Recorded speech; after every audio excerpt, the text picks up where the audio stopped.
I just wanted to have a show that was going to be easy, didn't have to worry about people decommitting. That's all I wanted, but I didn't get it. It is TexAgs Rewind presented by T-Mobile. They want to remind you to visit T-Mobile.com/acrossamerica to learn more about how you can get value and coverage with T-Mobile. So we had a show, as expected. It's Tuesday, of course we did, and it was supposed to be a good show, and it ended up being a really good show, but I didn't want to talk about Harold Perkins decommitting, but we did do that. That happened Monday afternoon, and we had Bronny on the show to talk a little bit about that and what that means for A&M moving forward, and I'll tell you what, they're not panicking. They're just doing what they do. We also had the legendary track and field coach Pat Henry in studio, talked about a lot of things out there. How about Logan Lee, A&M LSU? That game is tomorrow, a big game for both programs, bigger game for A&M because I want them to win. That's what I'm saying. And Charean Williams with Aggies in the NFL has some big-time performers there, and I'm thinking about you, Von Miller, and Mike Evans. Charean, let's get into the top Aggies in the NFL. A bunch of them making huge plays this past weekend. Yeah, we had two. We got two of them. Number 2, Mike Evans. The only reason he's number 2 is because they didn't win that game against Von Miller and the Rams. But Mike Evans had 16 targets, 8 catches, 119 yards, a touchdown. I know he hopes Tom Brady comes back. Tom's going to take some time and decide. He said yesterday that he had some, gave it to because of his family. He needed to take some time and think about them, and maybe it was time to call it quits. I think he comes back. I know Mike Evans will be really happy if Tom Brady comes back for one more potential run. Number 1, as I mentioned, Von Miller, 5 tackles, a sack, 3 quarterback hits, 2 tackles for loss, a pass defense. In his last 6 games, you can just see with him healthy, 7 sacks, 11 tackles for loss, 10 quarterback hits, 2 forced fumbles, and a fumble recovery.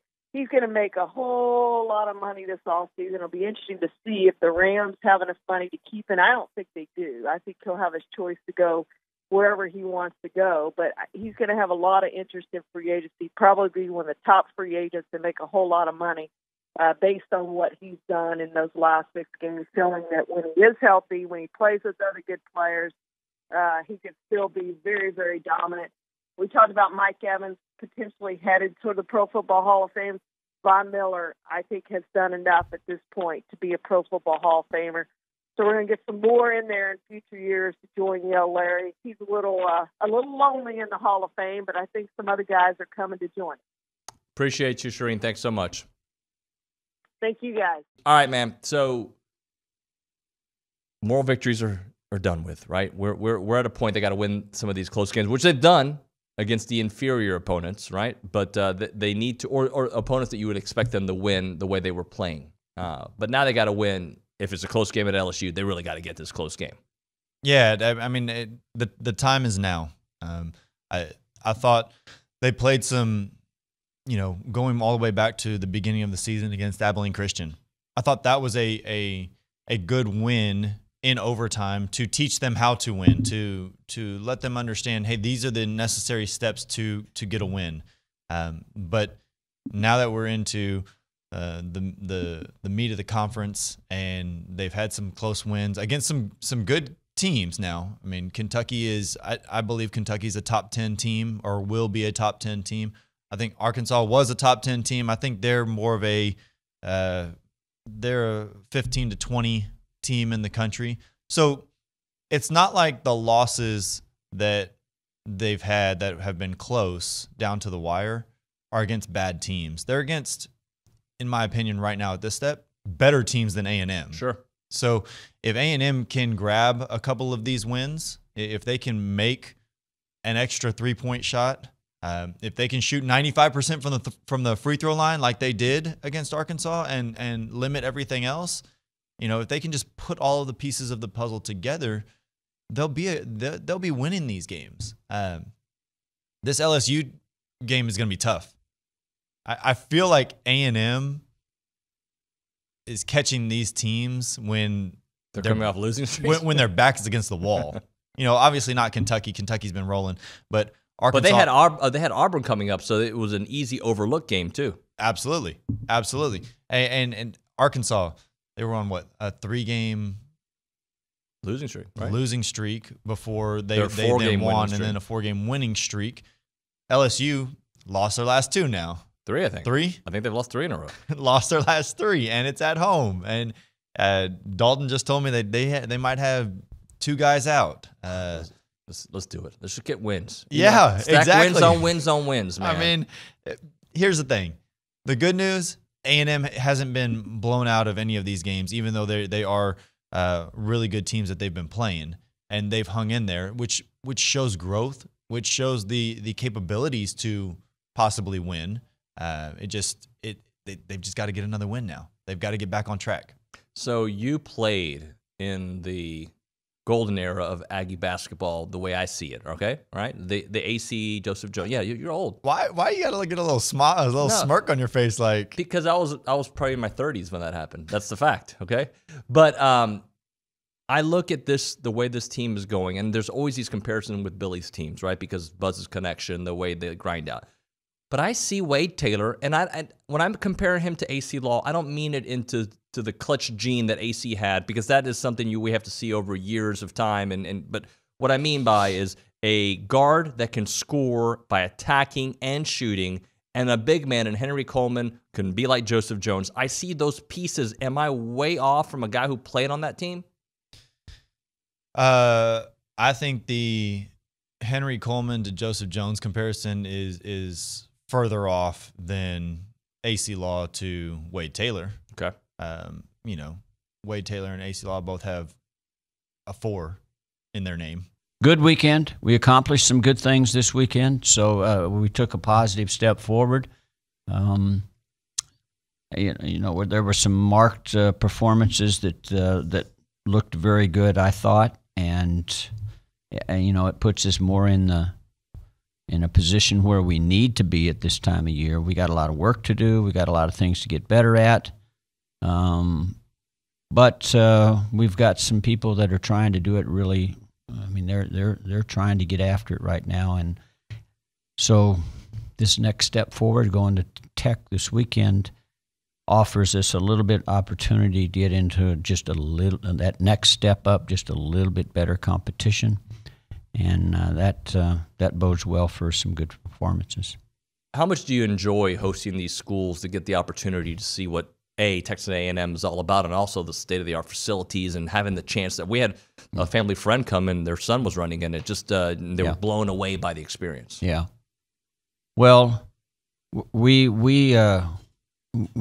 like putting on track meets. We think we have a great group of officials, first of all, which are about 200 men and women that volunteer their time to work, and we have a consistent group that is a knowledgeable group of people, and that can make the meet go well. We're trying to shoot the gun about every minute and 30 seconds. So it's not like we talked before.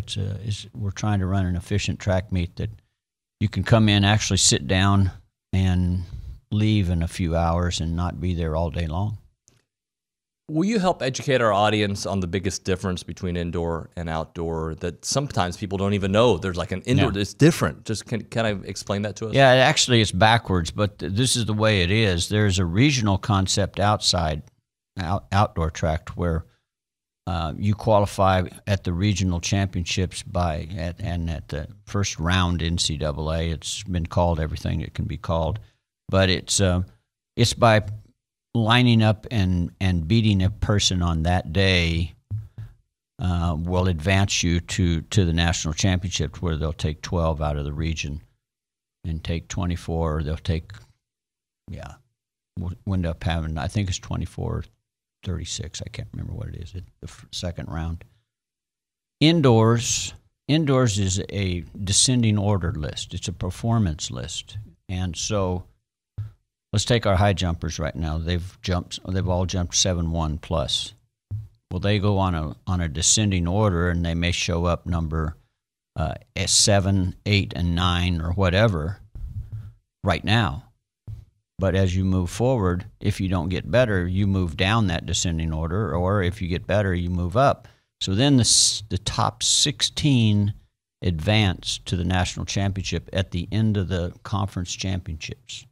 At the end of the conference championships, the descending order, you can look online and there's the top 16. Those are the people that go to the meet. Now, if somebody's qualified in, say, 3 events and they're only going to compete in 2 events, They have to scratch out a 1 or they're out of the meet.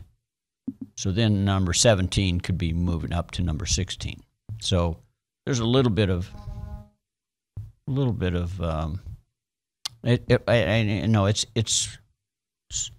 it's pretty definite. I mean, you can see some things right away. Take me through where we are with Perk and how we got here. Yeah, so, the commitment was on January 2nd at the Under Armour game. So it's a 23-day long, just over 3-week commitment from Perk. And, I listened to the Luchador podcast last night. I don't want to get too much of that away, but I thought you and Billy hit on some really good points. And, look, the way things were trending after the visit to Florida with an upcoming visit during the week, I believe, to LSU, potentially a weekend trip to Miami. I don't know how the final, 8 days or 7 days of this recruitment are going to play out.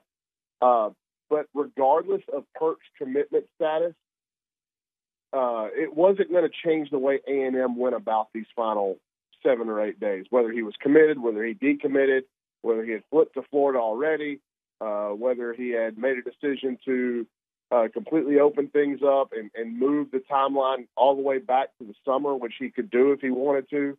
I forget the kid's name that went to Ohio State over the summer, but he was a class of 2021 kid that didn't make an announcement until like July.